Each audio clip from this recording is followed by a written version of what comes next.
This is Kits and Wagers. I'm Adam Zdroik, joined by Chris Owen to talk Game Week 9 in the Premier League.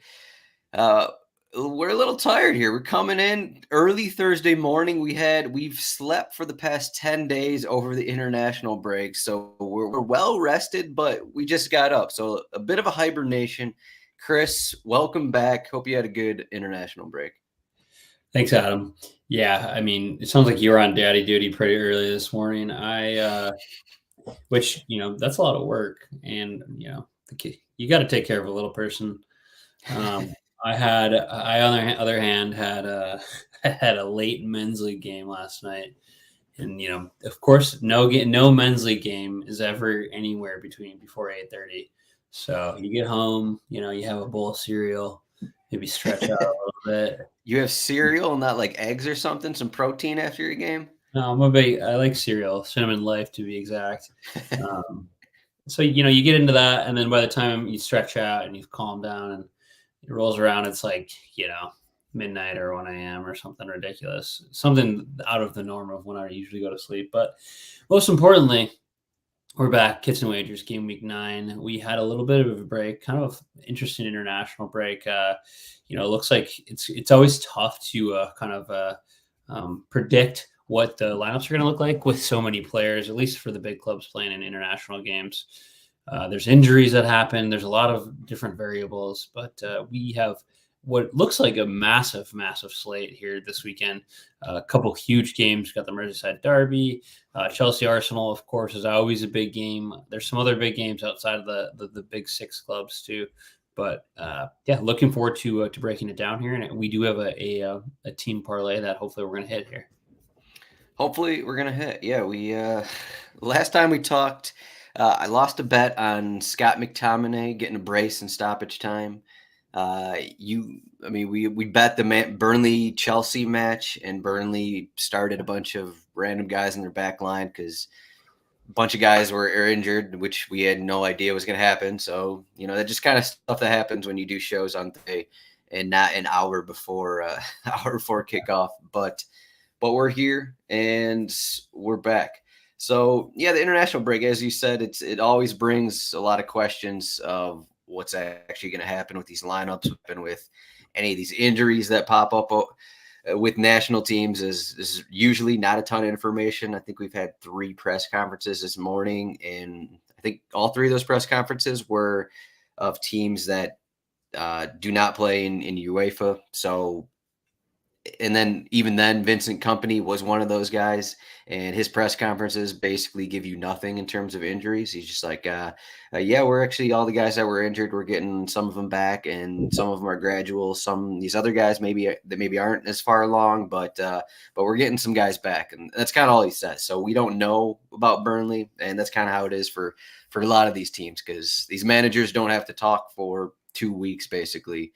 In terms of injuries and that kind of thing. So we will have to go over some injury issues as we get going here. But as Chris said, we got this Merseyside derby up first. But RotoWire.com/soccer.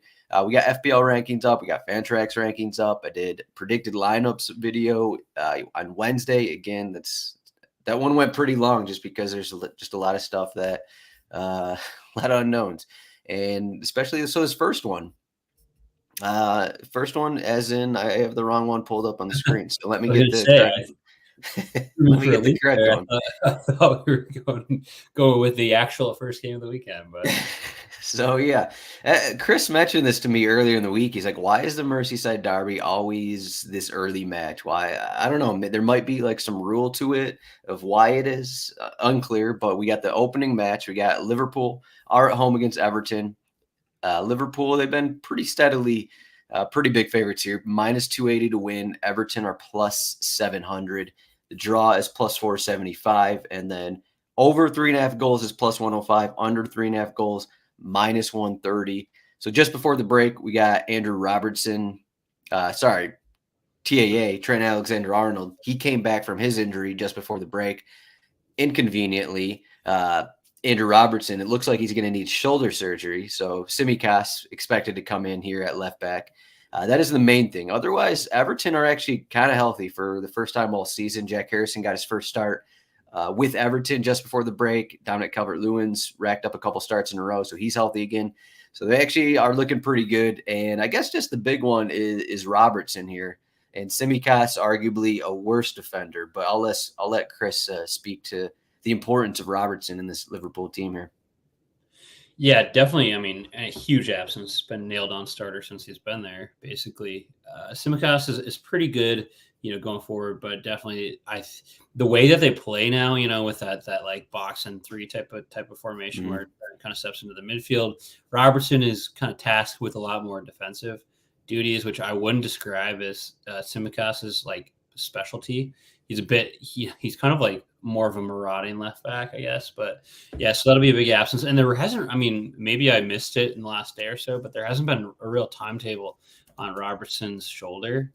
They said it was dislocated, so I don't, if it dislocates, I don't know. I'm no medical professional, but it sounds kind of serious. And maybe if he got tendon issues, he should be able to return relatively soon. But I believe he got a scan with Liverpool yesterday, so probably Klopp's going to have some kind of firm update on that once his press conference comes out.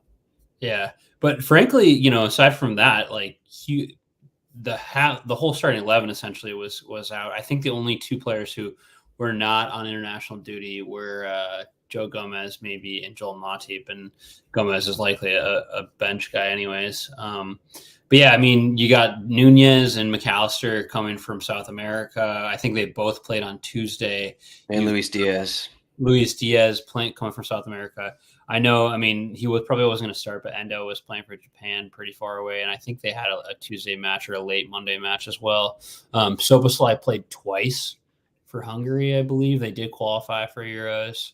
So yeah, I think you have Gravenberch here in the starting 11. I think that's the right call. He did not play for the Netherlands U21 or the national team, so I think this all makes pretty much sense. But I would be weary of like McAllister, and I think they're gonna have to get kind of like last international break. They played Wolves in the early match too, and they had like arguably the worst half of their season. So I would be surprised to see McAllister in the starting 11. Maybe I think he might. That's right. He was terrible. He was he subbed off at the break. Gakpo was subbed off at 56. Jota was subbed off at 56. So yeah. So I would be surprised. Maybe Nunez is back to the bench too, just because he's coming super far. And then Diogo Jota would be probably I think he just came on as a sub for Portugal. So I think he would maybe make the starting 11. But anyways, all that to say, this is a big match as usual. It's been interesting. Everton won this match at Anfield as recent as I think that was 2021. They won it 2-0. That was when Liverpool was really struggling, I think. So, but looking back to it, Liverpool typically dominate this. But from a scoreline perspective, it's usually like 2 goals. It's 2-0. 1-0, 1-1. I can go back to there was I think it was 4 or 5 matches ago. Liverpool won this matchup 5-2, but other than that, the past I think 10 or so matches have all been under 3.5. Somehow we're getting, as of last night, I did not double check this morning, but we're getting under 3.5 at -130. That kind of seems like a pretty safe play. I hate to say it's a nailed on bet, but if there's anything I've learned to start this season, that it's that there are no nailed on bets. But once I pull up the records, people will realize that. Yeah, we have been struggling, full transparency. But under 3.5, it's you go back last season, Liverpool won both ties 2-0. The season before it was Everton 2-0 and Liverpool 1-0. That was in the FA Cup. The other match was that 5-2 match that I mentioned. And then before that, it was LFC 1-0, Liverpool 2-1, and then they tied back. This is at Anfield, 1-1 in 2017. So yeah, a lot of low scoring affairs at Anfield, and I kind of expect it to go like that again. And then a couple, I found 2 other bets that were interesting.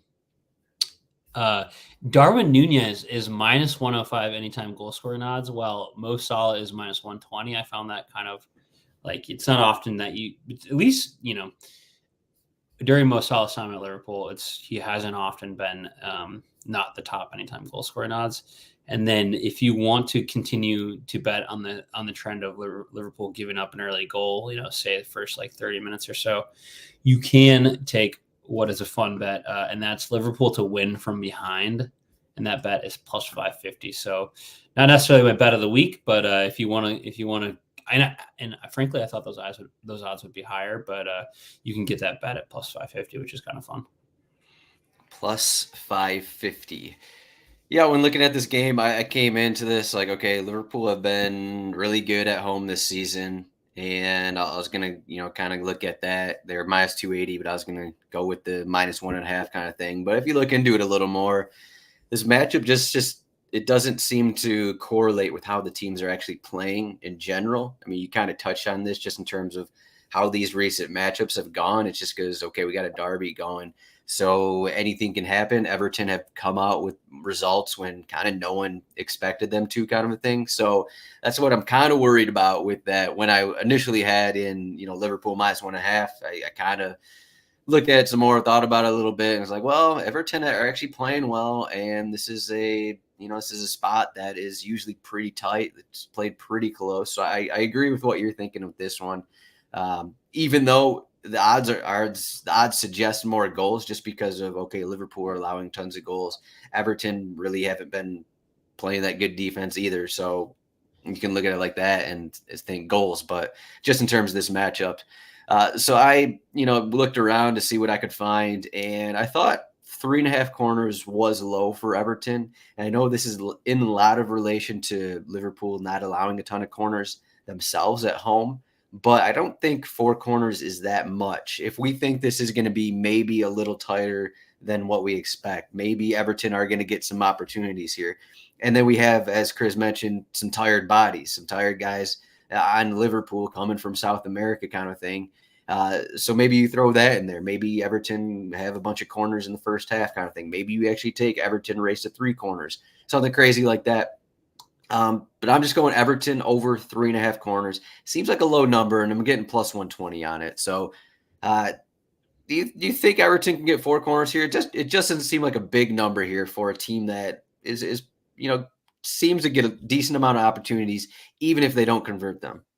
Yeah, no, I think the past few weeks, maybe past month, I've been a little bit off on Adam's corners, and if you've listened to his corner bets, if you've listened to the show, I've let him know. But this one I feel like is a pretty strong bet. You look at you break down some of the numbers. Liverpool and Everton are about top half or top 10 in terms of corners won in the league. So you do expect, it's not like Everton's bottom of the table in terms of winning corners. And then you go over to this handy dandy cheat sheet, FPL cheat sheet that we have here on the RotoWire.com website. And Liverpool, they're giving up, it looks like 5.25 corners per match. So it does seem like this is over 3.5, say 4 corners is a pretty strong bet. And then you couple in the fact that you're getting plus odds. I actually really like this bet, Adam. There you go. Yeah, the last corner bet I took as we go into Manchester City's match. Yeah. That's the next one we're talking about. So I took under 4.5 corners in the second half. I originally liked the under 2.5 goals, and I was like, let's go corners instead. And then the under 4.5 corners in the first half was like minus 130. So I was like, no, I don't want to do that. And it ended up there's 5 corners in the second half, and I lost the bet. So that's what it is. But we got Manchester City at home against Brighton. A lot of these couple big games or big teams, I guess. This Merseyside derby, Manchester City home against Brighton.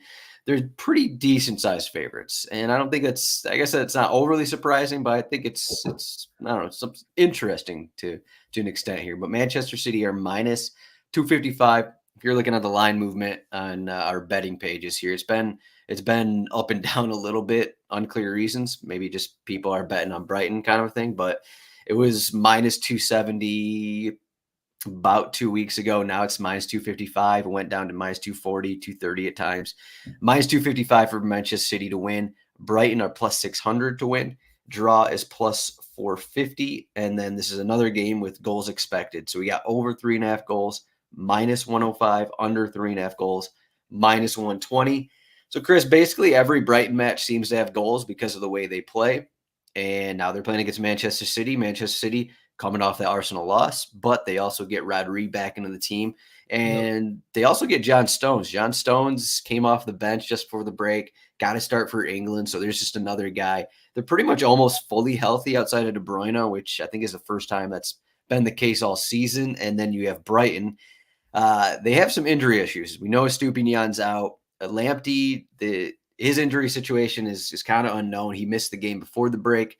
Solly March had to play fullback for them, which changed up their lineup a little bit. I think that was the Liverpool game just before the break. So Brighton has some injury issues, and they're going to the Etihad against Manchester City, and they already are allowing a ton of goals. So, do you think Brighton can keep Manchester City out here? No. Short answer, no. You mentioned, I mean, the biggest aspect here is that Rodri is back in the lineup for City. We saw what happens when he is not in the lineup for Man City, and we kind of, I mean, I think I was aware of how important he was for City, but when he comes out of the lineup and you saw the results, I think that immediately they lost. Was it the League Cup to Newcastle with him out? They lost to Wolverhampton as well. And then they lost to Arsenal. So was that all 3 games that he was missing from the starting 11? They lost all 3 games. So, yeah, you talk about that's an important player. So it'll be good for them to get them back in here, back at home where they're good everywhere, but especially at home. Pretty much a full lineup. I do think that City have no problem dispatching of Brighton on Saturday, but I was like, wait a minute. No, I forgot what I have here. Actually, I gotta know. You have Brighton. You have Brighton plus 1.5. Oh yes, yeah. So two more aspects here. Brighton hosting Ajax on Thursday in the European play, and then City are traveling to Switzerland to face Young Boys. I was all over the place on this one. There's a bunch of interesting bets. I ended up taking Brighton plus 1.5. It's minus 130. I think that they are, I don't expect them to take points here. Let me be clear, but I do expect them to keep it close. The injuries make me a little bit weary, but you look back at their most recent matchups here, and Brighton have actually been able to they drew them 1-1. I mean, yes, that was in May last year, late May, and as City were preparing for the Champions League final, I believe, but they drew them 1-1. That was at home, of course, and then they have been able to they beat Brighton before 3-2. That was also at home, so take note of that. But I think more or less that they can maybe lose by, less than 2 goals here is what my take is. But I do think that, I'm a little City being back to full strength is a bit concerning. But in terms of, I wanted to ask you the question because 4 goals is a lot for an over or an under. Do you lean over 3.5 or under 3.5? I think I have one way I'm thinking here, but I'm curious as to what you're thinking on the over or the under.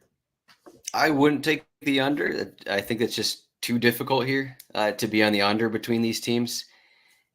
Are you going if you're thinking Brighton are going to keep it close? You're thinking probably a 3-2 result then.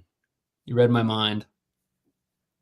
And then that goes into my bet, so I'll just say it here. I got Manchester City over 2.5 goals is plus 100, and it kind of just goes into what I said about Brighton. They're already allowing goals, throwing some injuries, not a great situation in terms of that, and now they're going against a Manchester City team who have lost back-to-back Premier League matches, and then they have Young Boys. Okay, I was going to say fairly easy, but it is away from home, but a favorable midweek Champions League game. So maybe there will be some rotation in that one. And, this is the time to get the 3 points at home against Brighton. And I know they have Pascal Gross back, and I mean, that means a lot for Brighton, but I just don't know if they play the way that they have been playing in all these games under De Zerbi, if they play like that, where they make a ton of mistakes in the back line, that's just not going to end well against Holland. That's I guess if they completely change their strategy because they're playing Manchester City, maybe this will be lower scoring, but I'm not going to bank on De Zerbi to randomly change his strategy when I don't think he really they haven't really done that under him in the past year. So Manchester City over 2.5 goals is plus 100. Chris is thinking Brighton keep it close, plus 1.5 with Brighton. Yeah, there's two other things here that I wanted to discuss, but yeah, there's another good one since we're thinking 3-2 is both teams have scored no draw. That's minus 105. So even if it's like 2-1 or 3-2 or City still pull it out, I kind of love that bet too. And then there was you can do if you're you can do Man City or tie, so double chance essentially, and over 3.5, and that's minus 120. So you put a couple things together. You put City basically taking a point away at home, which is kind of what I feel like is a given, and then you go over the 3.5, and it's minus 122. So you've got some options there. I think we're safe to say that we're all over Man City here at home. Yeah, the one worry I have with taking like both teams to score no draw in the Manchester City matches is just I know they allow goals. There's been many times this season where they allow goals, even though they gave up 4 or 5 shots a game. But they're just one of the teams where it's like they can get a clean sheet against anyone, and even a team like Brighton, I always think that's in the cards. But I would agree with that bet in terms of thinking that this is going to be like a 3-1, 4-1, 3-2, whatever kind of game. So, yeah. Next game, we got a third game we're talking about. We're talking about 3 Saturday matches because it's kind of a weird schedule, a little different than usual. There's 8 matches on Saturday, and then there's 1 on Sunday, and then there's 1 on Monday. Tottenham, of course, are on Monday because they don't have UEFA competition to worry about. But Chelsea are home against Everton. I'm not going to get into this. I'm not salty at all, but all right. I'm going to get into this real quick. But somehow Tottenham, no UEFA competition, but they're playing on a Monday after the international break. I was looking at this stat because it was in an Athletic article, but most 12:30 kickoffs after international break since 2016-17. Liverpool with 13 early kickoffs. The next closest Chelsea with 5. Just going to speak that into existence. Why is that? I don't know. I mean, Klopp classically, many people see it as complaining, which essentially it is. But they're always playing in the early game. I think the Man City. I don't know if this is after an international break too, but they played last international break, played Wolves. This one here they are playing Everton in the early one, and then I think they have. I saw the Man City game is going to be 4th or 12:30 kickoff as well, local. So I don't know. Weird. I'm not sure, but at least statistically, he has a reason to kind of moan. Yeah, it's almost like it's kind of I don't know if I want to say it's just like a TV thing. Maybe the Liverpool fans, 100% a TV thing. Like Liverpool fans wake up earlier than everyone else, and they're more likely to watch their games that are earlier than everyone else's. I don't know. It's not like 12:30 local is early, for those folks. But yeah, I don't know. Interesting. Yeah, just not even speaking from exact numbers. It does seem like you rarely have like Manchester City matches at 7:30 a.m. Eastern in that early slot on Saturday. Maybe here and there, but it just seemed like Liverpool are more likely to be in that spot. But all right, let's get to this match here. Sorry, I took this off road there. Chelsea are home against Arsenal. Chelsea are plus 210. These odds have been pretty consistent over the past couple of weeks. Plus 210 to win. Arsenal are plus 130 to win, coming off that big win against Manchester City. The draw is plus 250, so all pretty close there. And then we're going to get over 2.5 goals is minus 110, under 2.5 goals, minus 110. So there you go. It's right there in that 2.5 implied goal total. So a little different than the other games we talked about. Even match, lower scoring. Arsenal coming off a 1-0 win. Chelsea coming off some wins. Chelsea's injury list remains questionable here. There's a lot of issues, but overall they get Malo Gusto back from his suspension. Mudryk also started a couple matches over the break, so he's going to be ready to start again. While they have a bunch of injuries, they have had this lineup for a few weeks, for at least a month, where they've been kind of starting the same guys because they don't have much of a bench. I don't think Reece James is going to be ready to start yet. We'll see what Pochettino says at his press conference. We'll see what the status of Cole Palmer is after he picked up some kind of issue with England over the international break. But otherwise, there's a lot of injuries here, but a lot of them are, I guess Nicholas Jackson also had surgery on his wrist. So there's another one. But, I think he's going to be playing through that. So I don't think that's a massive issue. And, of course, Bukayo Saka did not play against Manchester City. I have really not seen a ton of updates about him over the break. So I'd assume that he's going to be ready to start, but there's a chance maybe Arsenal aren't really letting out some information that would let us in on that one. So some injury things, but maybe at the end of the day, maybe not a ton of injury issues that are going to affect this matchup. But what do you think? Can Chelsea put up a fight here at home against Arsenal? I think so. Yeah. I mean, they've won 3 in a row. One of those matches was a League Cup match against Brighton, but they've only conceded 1 goal in their past 3 matches. I mean, we know they're pretty solid defensively. It's the ability to put the soccer ball in the back of the net that kind of trips them up frequently. The wrist surgery for Jackson is a little bit concerning. It sounds like he'll play though. It seems like he'll play. I don't know why he wouldn't play following like a wrist surgery from 10 days ago, but yeah, he'll get like the Luis Suarez tape job going on with something. Yeah, something like that. I think he'll be fine. And then, I mean, Saka has it been back-to-back matches here where Arteta, I'm like trying to set up my FPL team, on a Friday morning or whatever. And Saka's quotes are like, oh yeah, Arteta's quotes are Saka, he's questionable. And he starts against Luton Town. I can't remember if he started against City. But he wasn't in the squad against City. That was I read the news on that one. So Saka in that game against Manchester City, all these like unclaimed rumors, people are like, he's good to go. Saka's going to start, whatever.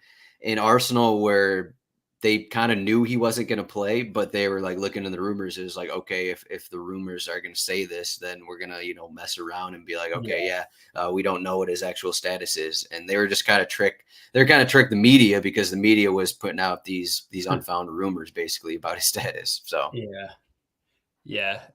Anyways, that I'm just not sure of, but if he starts, I mean, Arsenal, I sent a couple my bets to Adam last night. A few bets to Adam last night as I prepared for the show. You woke up at 6 a.m. and had to change your bet because you slept on it and didn't like it. This is accurate. I was like, testosterone still buzzing from playing soccer last night, and I'm setting bets. I'm like, first one, I usually go just like troll through all the bets and just like write a few down that I'm liking. First one was Arsenal money line, and that was plus 130. I was like, I'll send it to him. I'll send a couple other bets just so he gets in my headspace a little bit. And I woke up this morning. First thought was like, don't take Arsenal money line. Chelsea have won 3 straight. They're looking better. Excuse me, I got a little sneeze. Yeah, Chelsea. I will say before Chris continues, the one thing I want to bring up with Chelsea is that it seems like they've had a pretty easy schedule. Like they had that early, I think it was the opener against Liverpool is 1-1. But I mean, you look at a lot of these results, it's like, who are they playing? They lost that home game against Aston Villa. That was the game that Malo Gusto had the red card. Just a lot of bottom 10 sides outside of, the trip to West Ham is also in there. But just the schedule, it's like, okay, playing these teams, and then it's like, all right, now we're playing Arsenal. So it's definitely a step up in competition for them, especially when you consider they're not in UEFA play either. So, yes, very true. Thanks for letting me recover from a deadly sneeze there. But yeah. Anyways, what I was saying is, it's tough to, there's a couple other things to consider, which is the over 2.5. That's minus 110.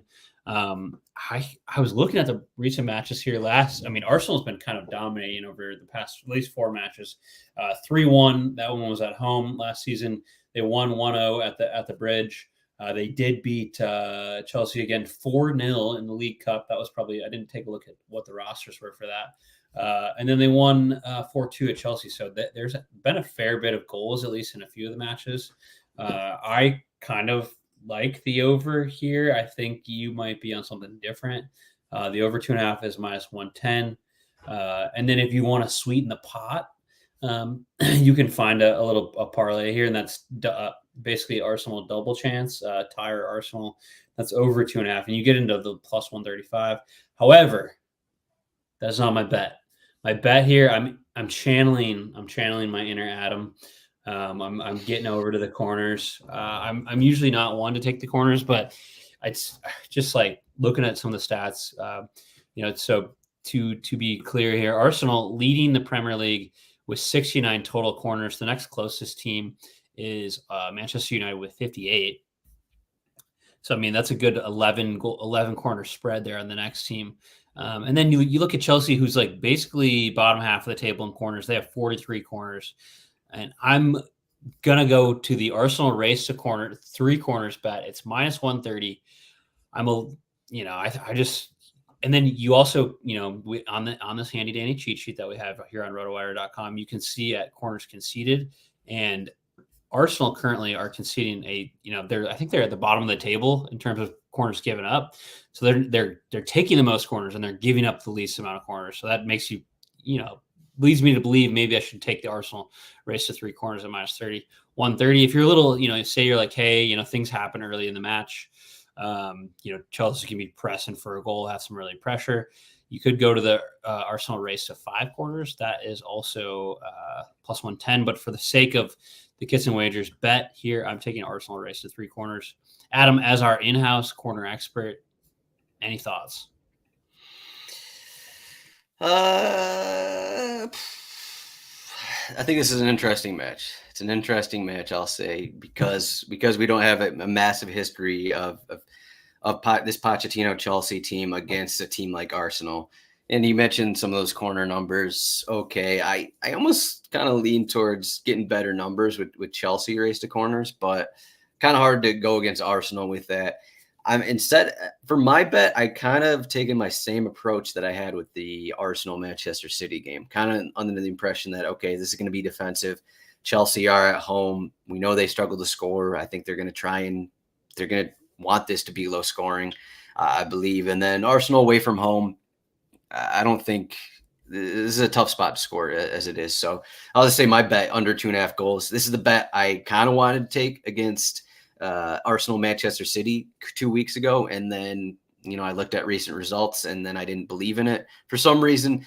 I don't know why, but I'm going to go with it here and hopefully it'll hit this time. So under 2.5 goals is minus 110. Along those same lines, I do also like the under corners bets as well. So maybe that doesn't come into play with the race to 3, but at the end of the day, Arsenal probably will have more possession. You look at some of those Chelsea corner numbers against weaker teams, and it is kind of iffy. So with a healthy Martinelli back as well, I think that also helps Arsenal corners. But I do like that to an extent. Arsenal race to 3 corners minus 130. But one thing I was looking at when I was just looking at these odds here, so we have Arsenal as a favorite, but if we look at these goal scorer odds, I think you can find this in a few games, at least even matches. There's just the odds are incorrect. So I'm looking at this on DraftKings. So Gabriel Jesus, Eddie Nketiah, as a favorite, they're plus 260 as an anytime goal scorer. The Chelsea forwards, Nicholas Jackson, plus 230. Raheem Sterling, plus 240. Even Saka, plus 280. Martinelli, plus 275. Odegaard, plus 300. So it's like, why Arsenal are favored here, yet their top goal scorers have worse odds than the Chelsea forwards do. So, like, if you like Arsenal in this spot, look at those goal scoring odds. Yeah. Look at Jesus, look at Saka, Odegaard even. If Saka doesn't start, Odegaard maybe on PKs kind of a thing. You're getting value there. Yeah, you're getting value right there. Yeah, isn't Odegaard already on PKs? The thing is, we don't fully know because in Arsenal's last game, so Saka, or maybe it was a couple games ago, maybe I can't remember exactly what game it was, but Saka wasn't in. Odegaard gave the PK to someone else. He took the first PK and then he gave it to someone else. It might have been the Bournemouth game. Something funny happened in that one. I can't remember. There was an Arsenal PK earlier in the season. Wait, Havertz took it. Was on the pitch, and Odegaard took it over Saka. I know this because I got both in FPL, and I was like, all right, well, good to know. Yeah, It was, So, I think it was that Bournemouth game. They scored 4 goals. Odegaard took a PK over Saka, and then their 4th goal, Havertz was on, and Arteta's like, let's oh, get this right, guy, let's get right, this guy's confidence up, and yeah, Havertz, he'll take one. So yeah, yeah, so I mean, plus 300 for Odegaard yeah, PKs, even if Saka's on, that's pretty good yeah. number as well. Super good point too. I saw that as well, and I was like, why are they favored away yet? Like, have none of their goal scorers as like the top goal scorers, whereas Chelsea, I forgot who it was. I like that. Maybe it was Jackson who has the top goal scorer odds, but it's like it didn't make sense to me either. Yeah. But it's maybe something to exploit with like a Martinelli better, Odegaard, or as you mentioned, Saka as well. Yeah, you could technically look at it like, okay, maybe Arsenal have more goal scorers, more guys who could score kind of a thing, but it's not like Nicholas Jackson is Erling Haaland and he's scoring, Right. a goal every game. These guys struggle to score. Chelsea struggle to score. So I don't know if I actually agree with how the odds are laid out there. But let's get to our team parlay. And this is the Sunday game. This is the only Sunday match. So we're going to dive into this one. We got an Aston Villa, our home against West Ham. So Aston Villa are minus 115 to win. West Ham are plus 290. And then the draw is plus 275. And what are we getting for goals? So over 2.5 goals is minus 180. Under 2.5 goals is plus 140. The number is pretty high there. I was kind of surprised at why the number was minus 180 for over 2.5 goals. But if you look into it a little more, these West Ham matches have been higher scoring than they were last season. They are allowing goals. Last season it was like they're struggling to score, but they're not allowing goals. This season they're scoring, but they seem to allow at least 1 goal in every game. So that's kind of going to why the over 2.5 is minus 180. The thing I want to look at in this game is just, I think we got like a mental matchup here. We got Unai Emery against David Moyes. I think it's an interesting game because Emery, he's made this team to where he can change his strategy week by week, no matter whoever the opponent is. And West Ham kind of play similar almost every game. They sit back more, they go on the counter, they get Bowen on the counter, they get Antonio on the counter.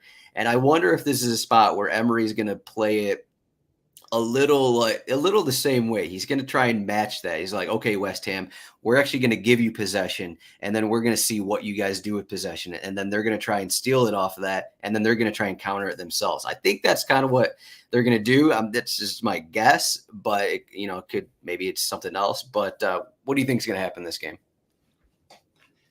Just going to give out one stat here real quick. Yeah, and that's go for it. West Ham are unbeaten against Villa in their last 10 Premier League matches. That's both home and away. Do you think that Villa are able to like take all 3 points here? They are playing at home here. Villa Park going to be bouncing on a Sunday, standalone game. Are you thinking that trend continues, or Villa's able to grab a point or 3?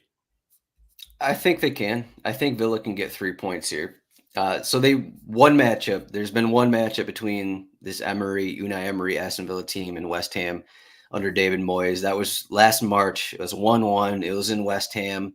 It was a pretty even match. Just looking at the numbers now, Aston Villa 59% possession. West Ham had more shots, more XG, more corners, and they're at home. And I kind of wonder if Emery's just going to play some mind games here and just let West Ham have a little more possession than they want to have, and let him see, what are they going to do with it, kind of a thing. I think that will be it. Emery, they change their strategy against every opponent. That's kind of why I just think that it's going to be something weird to where, and I think that'll benefit Aston Villa is kind of what I'm coming to. I actually like the Aston Villa side, but you got something else here for the team parlay. Yes, I wanted to ask you to set myself up here, but I'm on West Ham double chance.